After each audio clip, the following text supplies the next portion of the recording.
pandemic experience for everybody. So in any case, welcome everyone to Nosh Schmooze. We're so glad to have you here. Today, my guest is Neil Cohen, co-founder of Tip Top Proper Cocktails.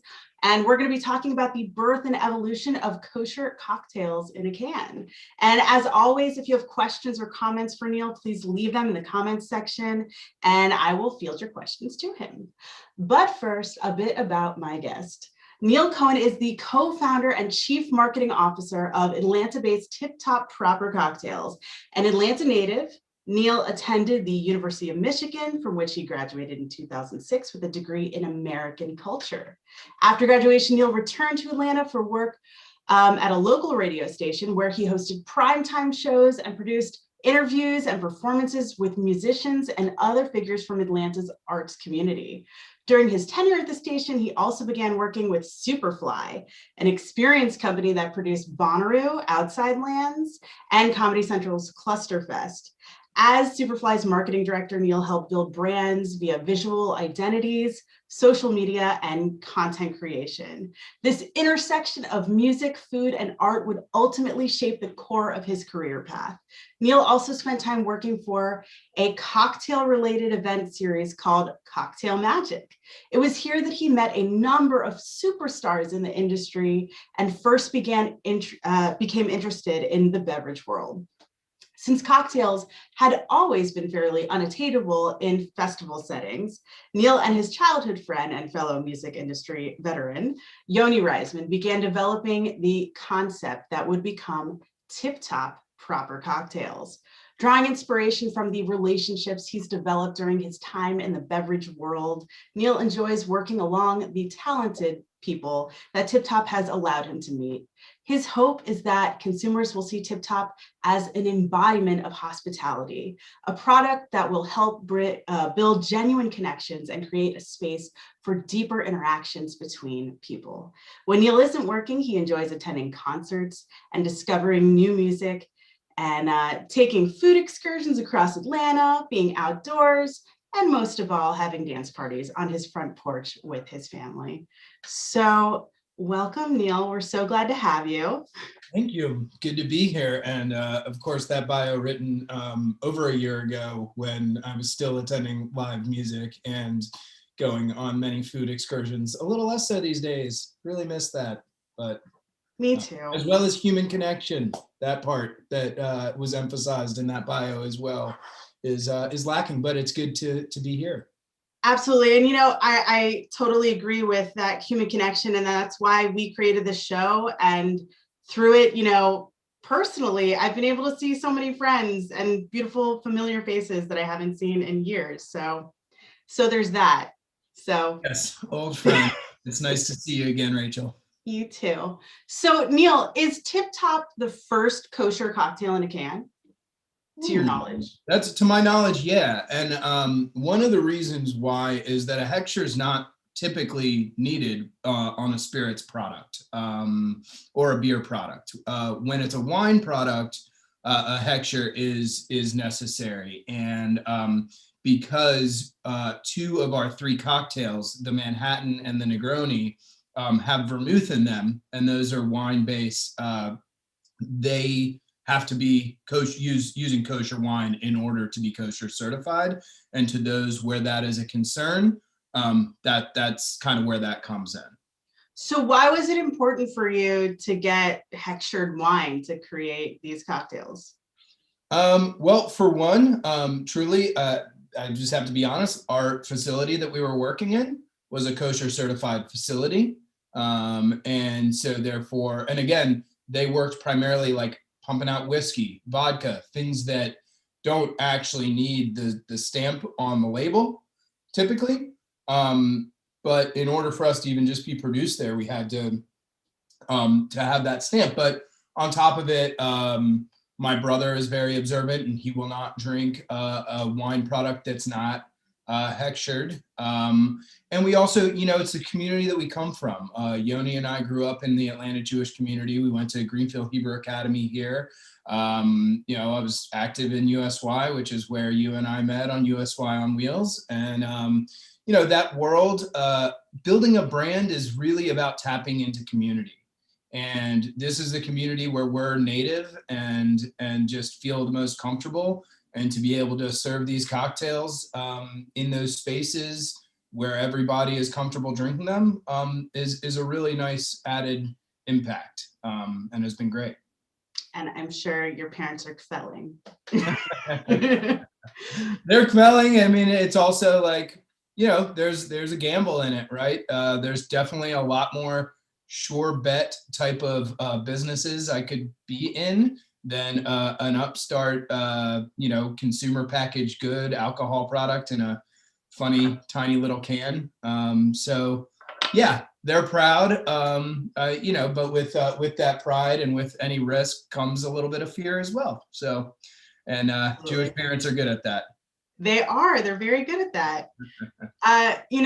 I'm curious, like, how do you feel that Tip Top changes the cocktail game?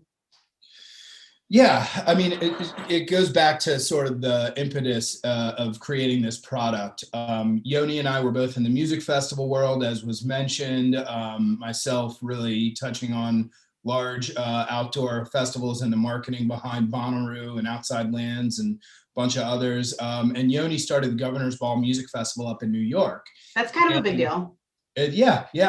But what happened was that as consumer tastes continue to evolve, premiumization is a big thing. People just wanting better quality products, more variety, more of what they want whenever they want it. And whenever you find yourself in certain environments, whether it's a tailgate, a festival, on a flight, at a hotel, a lot of these places, it's just not attainable to get a really good quality cocktail.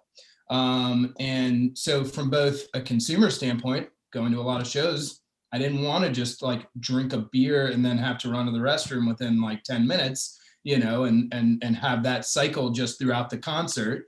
Being able to sip a 3.4 ounce high proof cocktail that tastes really good and you're not chugging it, you're just kind of sipping it and enjoying the show.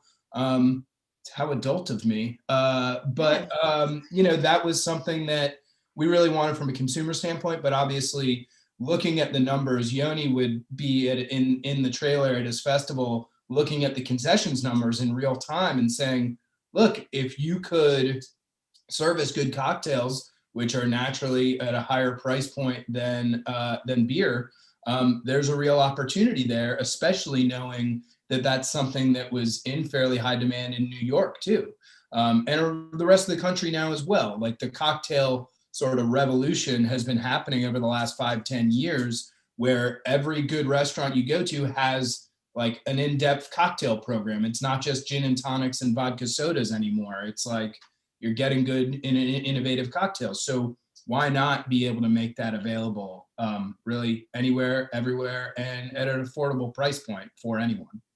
Yeah. And I would also say, given the times that we're in right now and it's a pandemic, I'm not trying to go to our local bar.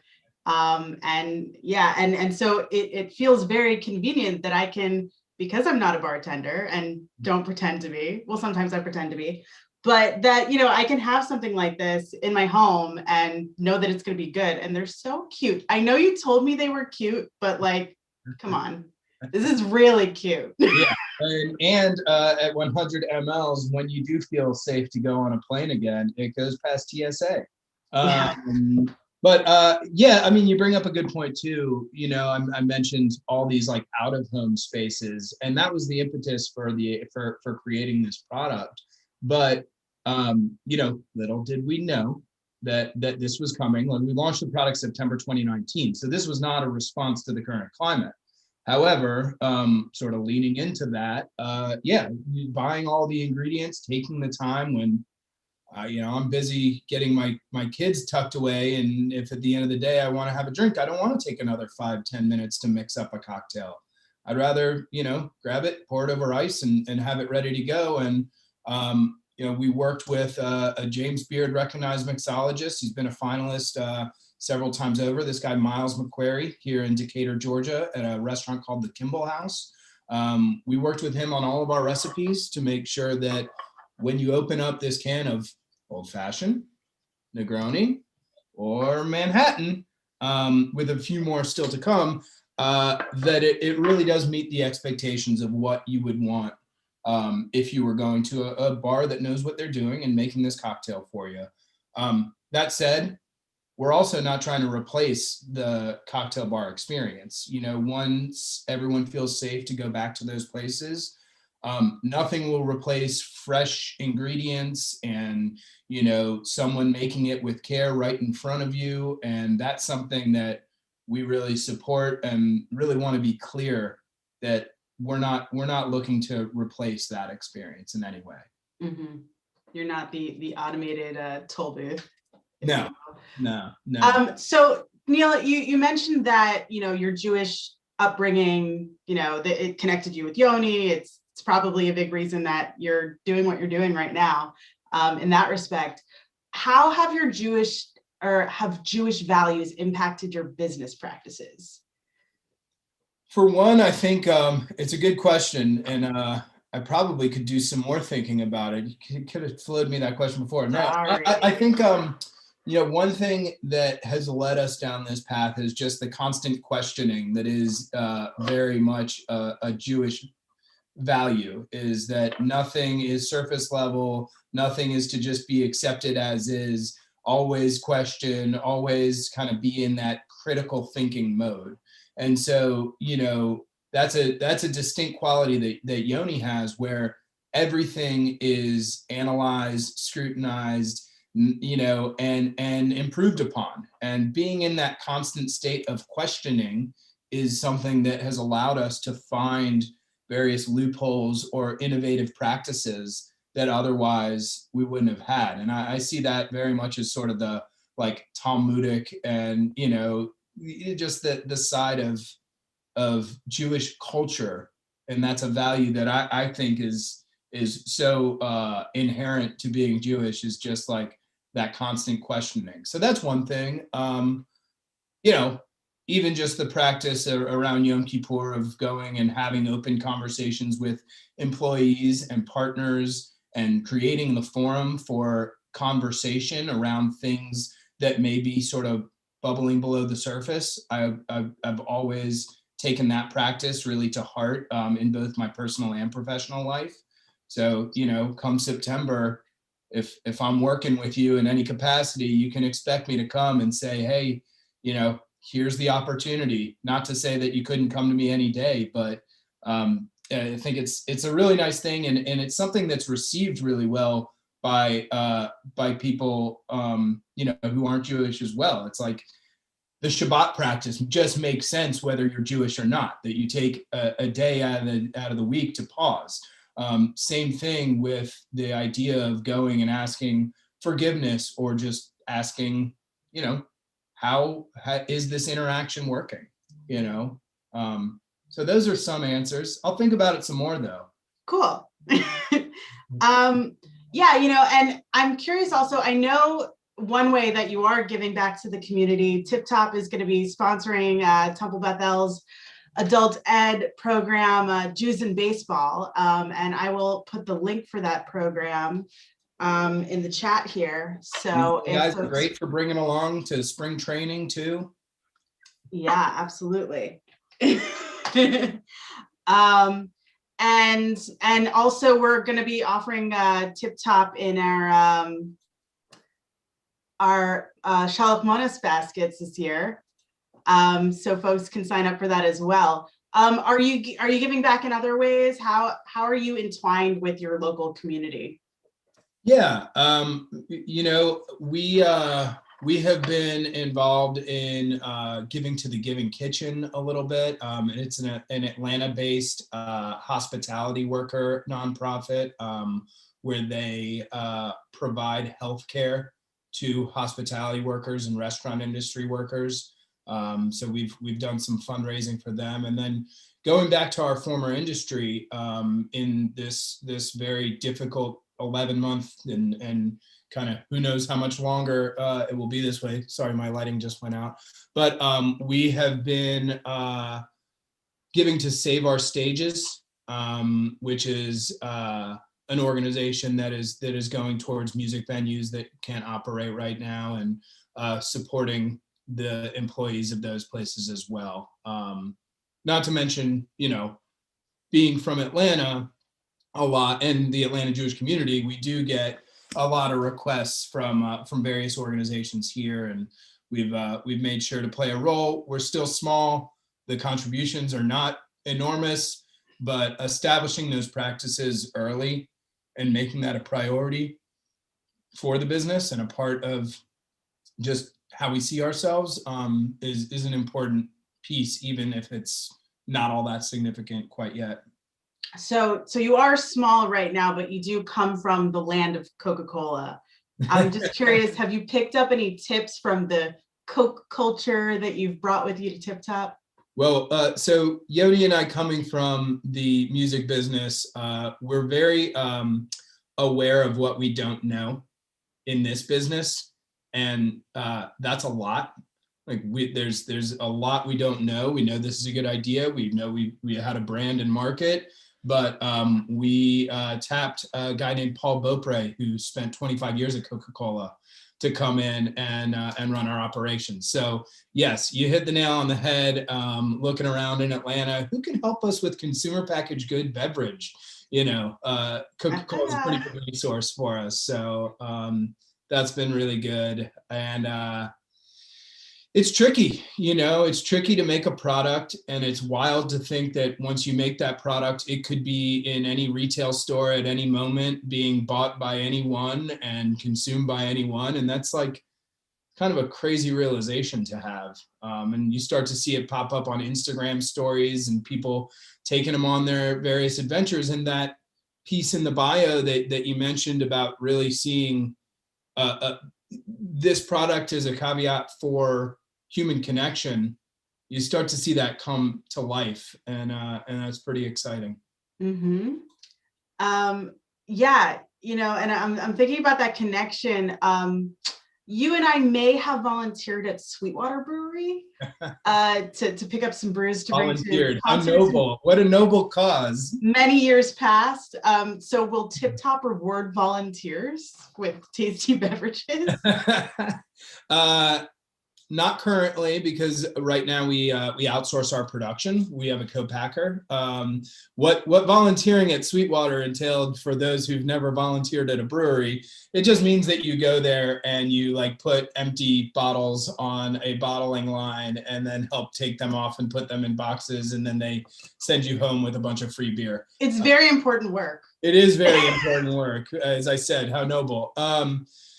Yeah, we're not at that stage quite yet, but certainly having more hands-on. I would love to be able to do that. That was fun, and definitely gave me greater investment in that brand too at an early age. So absolutely, maybe a little too early age, but maybe. So you're a third generation Atlantean, is that correct? Yeah, that's correct. My grandfather, Gerald Cohen, was born in Atlanta, and my father's been very active in the Jewish community here, Mark Cohen, and third generation Atlantan, and the Cohen tradition here runs deep. It does. So Georgia just elected its first Jewish senator, its first Black senator. Yeah. What does that mean for Georgia and for you? It's exciting. It's a really exciting time to be in Atlanta. I left for 7 years before coming back to start this business. I went to Brooklyn, I went to Chicago. And when I left, there was a lot of different energies coming together from an artistic standpoint, from a social justice standpoint, from any number of areas, just commercial development and all the things that are happening in this city. It's a really exciting time to be here. When John Lewis passed away this past summer, a lot of archives kind of got opened up. And one thing that I ran across was a picture of my grandfather sitting at a table with John Lewis and Coretta Scott King, and a couple other folks. And the caption said, the Black Jewish Coalition of Atlanta meeting at City Hall. And man, I just got like just goosebumps. I was like, wow. And then when they did a John Lewis like tribute on CNN, they flashed that same picture. I'm like, hi, Grandpa. But you know, it's wild to think of that history. I don't know, you know, in that case, I kind of dug a little deeper and found out that it was a response to Louis Farrakhan and some anti-Semitic activity that was going on. And John Lewis and Coretta Scott King were standing up for the Jewish community, which I thought was really amazing. And in the context of the summer that we had and Black Lives Matter and a lot of the activity spilling over in Atlanta, it really held kind of deeper meaning, you know, as to, you know, they came to our rescue at that time. And what does that mean as far as our ability to really engage and interact and support these causes now? And so, you know, that extends to obviously Georgia turning blue in January with the senatorial election. And it's, yeah, it's amazing to see it, you know, to be continued. Absolutely. So Neil, you know, these cans, they're so cute. Yeah, I'm so lucky that you know, sent this to me, but where can I find them in stores? You just opened distribution in Florida. It's very exciting. Right. Yeah. So, yeah. so Temple Bethel folks, you're like some of the first folks to know about this in Florida, you know, trendsetters. So how do we find out about this? Where can we get Sure. it? Yeah. If you go to tiptopcocktails.com, there's a find us page where you can put your zip code in, and it will, and we're updating it every day. As you said, we just launched in Florida. It's been under a month, but we're already out in 80 to 100 stores around the state. So when you type in your zip code, it'll tell you the closest place to you. And when you go in, you will likely find these little cans on like a nice dispenser at checkout. So it's a nice impulse buy kind of item. You know, you'll see them running between $4 and $6 depending on the retailer per can. But you know, it's a full-fledged cocktail. This old fashioned is 37%. So it's, you know, it's almost a double. And you pour that over ice. You know, the Manhattan 62 proof, which is 31%, and the Negroni's 26%. So they're all full-fledged cocktails made the way that you would expect them to be made at the bar, and just pour them over ice and enjoy. You can keep them in your freezer; they won't freeze because they're Really? proof. And that way you get a nice cold cocktail when you pour it out. Interesting. Yeah. So Neil, Oh, and also on the website, we're out of stock right now, but you are able to order for shipping of 8 packs to your home. Oh, even better. Yeah. Love that. And you know, your background is you love food and music and all these things. So I do have a question for you. You can think about it for a minute if you need to, but can you curate a listening experience pairing for each of the Tip Top cocktails? Either a top album or song for each drink? Yeah. You know, yes. It was a yes or no question. The answer is yes. We actually we have a Spotify account and we're doing playlists. And one of those playlists that we did in August, September was a playlist for Negroni. So I basically looking at these cocktails. Of course you do. Like, right, because you never received a mixtape from me when growing up. But yeah, so now I'm making mixtapes for my cocktails. And I thought I was going to stump you for a second, but no, you've already done this. Right.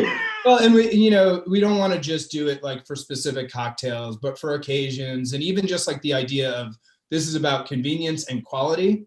So what, you know, what kind of makes sense to us is a convenient way to get quality music is to have these playlists kind of curated by us, or by people that we know that are in the music industry that we, getting a DJ, getting an artist, getting any number of people to kind of curate playlists for Tip Top is sort of all things that we want to be doing. But the Negroni, like I looked at it as it's an Italian cocktail. It's kind of bittersweet and funky. And so I kind of was like, oh, this is like a well-traveled, art student essentially. And so it was like a mix of like Brazilian Tropicalia music and like David Byrne Talking Heads and just kind of making it up, of course, but it's kind of a fun mix. Manhattan, when I get to it, will be more soul funk, and Old Fashioned will probably be like rootsy rock and roll. So we'll like it. Can I make a suggestion for the Negroni playlist? It's already made, but sure. You can add to it, right? It can evolve, yeah. Okay, Presen colon exen and chuso. I'll send it. The song is called Presen colon exen and chuso. Okay. It's like Italian jive. Great. The way that I would describe that. Perfect. Yeah, no, I'll send you the playlist and we'll see how it fits. Awesome. And I'm just curious, for me, which of these cocktails do you think I would enjoy the most out of these? Ooh, it's like one of those questions that when I was a cheesemonger, which it was in my former life, I did some of that, or when I was selling wine at one point. And now with this, people are always like, well, what's your favorite? And I always sort of respond, well, what's your favorite song? And no one can ever answer that question because it's so mood based. It's so environment based. I think you had the potential to like them all because they're all really great. But, the Manhattan's like a little more of a drier, it's not very sweet. It's kind of like dry, but like rich flavor. The Negroni, one of the reasons why the Negroni is kind of the like foodie sweetheart is because it takes you on this journey. When you first take a sip, it's sort of dry and you get some of those nice like gin botanicals, the juniper berry and things like that. It takes you into the vermouth where it gets a little richer and starts to get a little sweet. And then before that sweetness can really overtake it, it finishes with the bitter Campari like dry note that sort of it just kind of travels around your tongue and it's really just fun and cerebral. And then the Old Fashioned is just, no frills. It's whiskey, sugar, bitters. And you're going to taste a lot of whiskey. You're going to taste some bitters and then just a little sugar to kind of balance it all out. So it all depends on the occasion and the mood. And then we're about to launch 3 new cocktails that are more of the shaken juice-based variety. So think tequila, think rum, think gin. Those are coming soon. Nice. Well, I can't wait. And I'm going to enjoy these when I can do a proper taste test and not have to work after. On a Monday afternoon. On a Monday after the Super Bowl. But thank you, Neil, so much for joining us. And thank you also to you and Yoni for sponsoring Jews in Baseball. We're really excited. And for those of you who sign up for our hollaback, you'll receive, some of these adorable little cans if you want to with your Shelf Winners basket. And thanks for watching, everybody. And thanks for coming, Neil. It was great to have you. Awesome. Thanks for hosting me, Rachel. And y'all enjoy the screening. I wish I could join in better times. I hope to be down there and